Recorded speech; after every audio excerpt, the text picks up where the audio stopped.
Well, good afternoon, everybody. I'm Deb Sofield, and you're listening to my weekly podcast series called Encouragement for Your Life. Most of you know I'm a national speaker, trainer, and coach.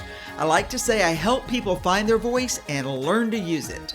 I'm also a conference speaker on the topics of public speaking, presentation skills, how to deal with the media, and crisis communication. I've got a number of other presentations on my website if you'd like to check those out. If your organization has an upcoming conference and you need a keynote speaker, I hope you'll reach out at debsofield.com. I would love to be a part. I've got a number of great books on the market. My best-selling book, Speak Without Fear. My book, Perfecting Your Platform.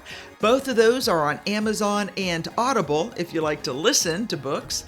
And my series, Encouragement for Your Life, which is a compilation of these podcasts, they're available on Amazon, volumes 1 through 3. Just go into Amazon, type in my name, Deb Sofield, all my books will appear. I've got a great theme for today. I'm continuing my series on emotions, and today we're going to talk about the emotion of frustration. I don't know about you, but it happens to me all the time. Stay with me. Let's get started with today's show and figure out how to deal with it for our best life ever. I'm Deb Sofield. I'll be right back. So I'm continuing with my series on emotions. I know I go through these letting you know where we are in the lineup here. So remember, I started with the emotion of anger because anger is a cancer to your soul. And friend, for you to have a happy and successful life, you've just got to let that go. And then I talked about the pain of personal shame. And shame is a failure to meet your own standard of behavior. And friend, that emotion will wreck your life if you're not careful. And I added that thought. You need to stop thinking that others have to accept your forgiveness for you to be forgiven. They don't. Once you've done your part, you are now free. So walk away without the burden of shame. And then I spoke on jealousy, that green-eyed monster that will wreck your perfectly happy home and make you, a normally normal person, become insane with rage, keeping you up at night, fretting over things you can't control. I then spoke about worry, and I've added that worry is a useless emotion because worry keeps your focus from real things. Last week, I talked about scarcity, the idea of having less than you feel you need, and how that will affect your judgment in all areas of your life if you're not careful.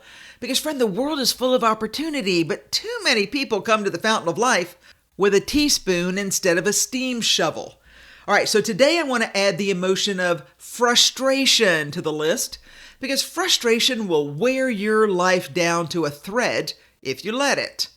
Now, the definition of frustration is a deep chronic sense or state of insecurity and dissatisfaction arising from unresolved problems or unfulfilled needs. Imagine that.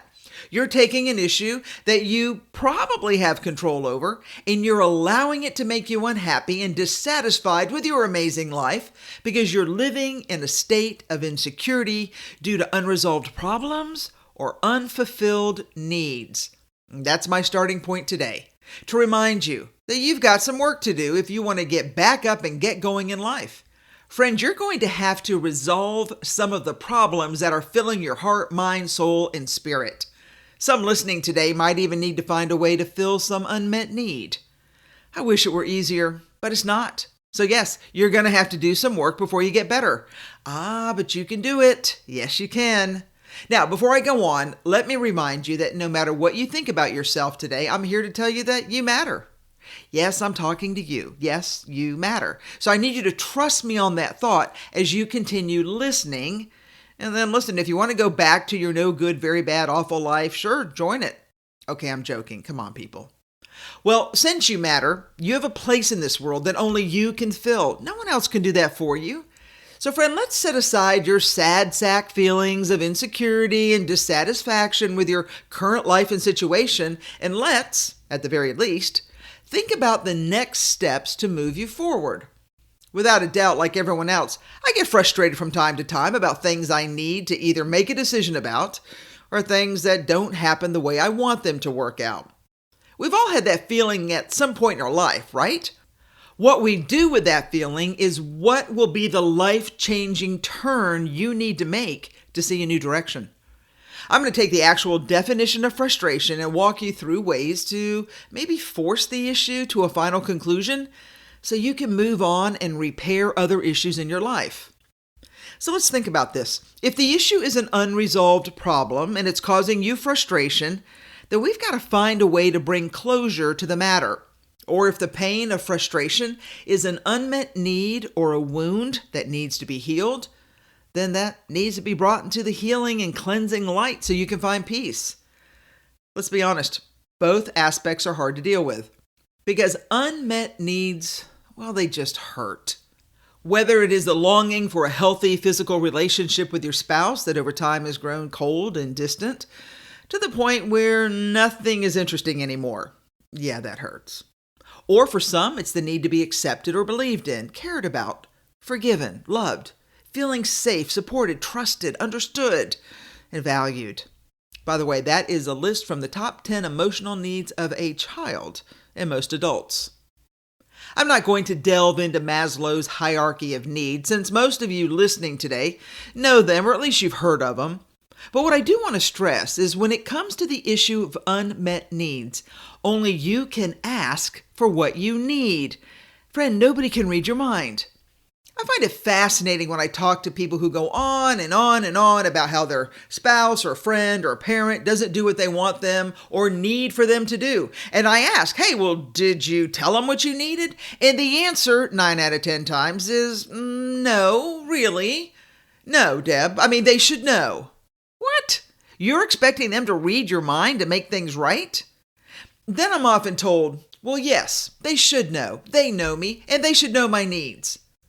If I may be so bold, that is asking a lot from someone who's probably not clued into your life at this moment of need. But I feel sure if you had done, just a little bit on your part to start or finish the conversation about the unmet need that is causing you pain and harm, life might be much easier for all involved. I mean, let's give it a chance, right? I can remember a friend who would get upset with me because they thought that I should just know what I had done to upset them. All right, goodness, if I had known what I'd done, I probably would not have done it. So how was I to know what issue was hitting them wrong that day? I hate to state the obvious, sometimes you got to get off your high horse and give peace a chance, or at least let the issue come to light. Now for some, their spouse or friend or parent, they know what they did and they still refuse to make it right, either because they, I hate to say it, really don't care about you or the issue that much, which I know is hard to accept, or they're playing the same game of guess how you hurt me today that you're playing. So if that's the case, how about you just call a truce? Write out your feeling that is causing such a mess of your emotions and see if you can either explain or just leave the letter that clearly outlines the need you need or want them to meet. And if it still can't be resolved or solved, don't be afraid to ask for help of a licensed professional counselor. Someone who doesn't have a stake in the outcome, but who could be an honest sounding board and help you through the issue at hand. Because friend, you don't need to waste another day dealing with the pain of unmet needs that could be brought to the conclusion or the light of day.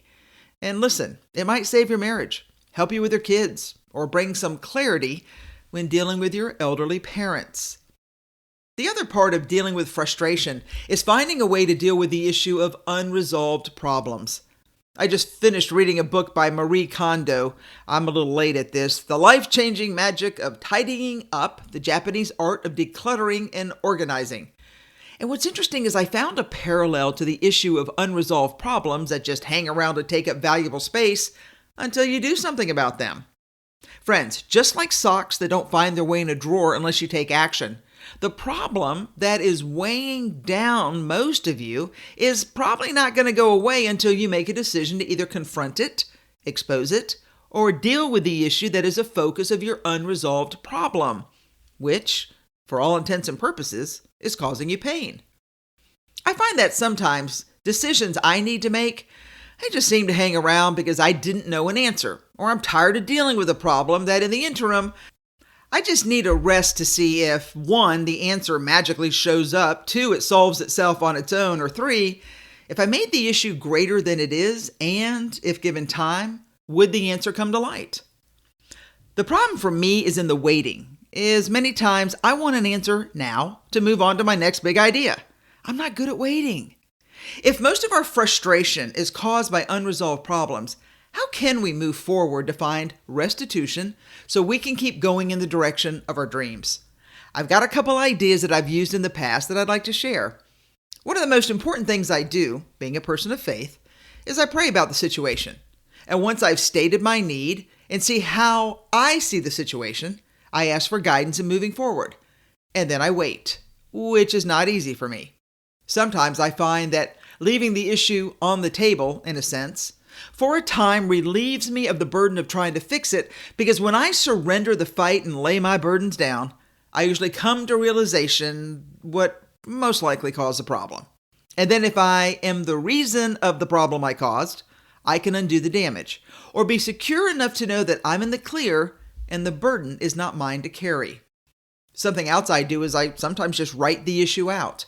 I have to work through it sometimes, visually and physically, writing and then thinking. Sometimes the act of writing helps my mind create a path forward, because lots of times when I'm in the middle of an unresolved problem, it's just really hard for me to find the opening. Somehow writing helps my mind put things in order so I can move forward.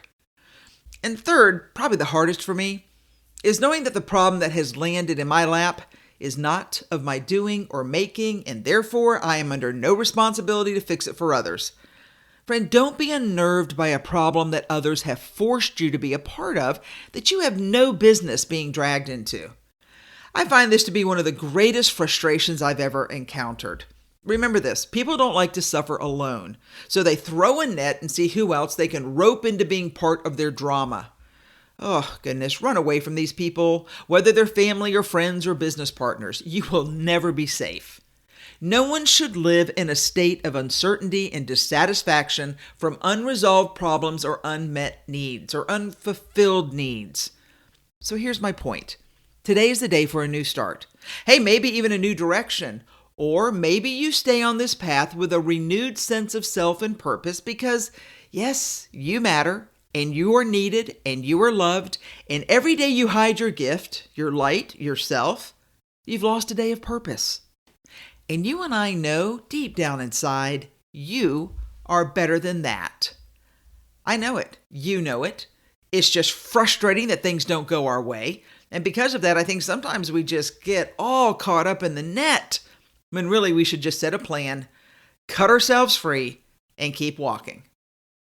All right, friends, I'm Deb Sofield. You've been listening to, believe it or not, Encouragement for Your Life. And I hope you'll join me next week so we can continue the journey of emotions together as we work towards a better day.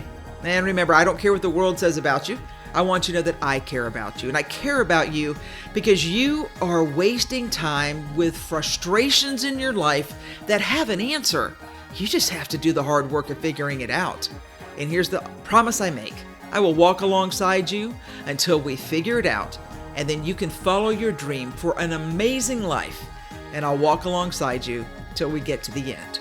All right, friends, I'm Deb Sofield. Thanks for joining me. Take care. Join me next week as we keep working through the emotions that can change your life.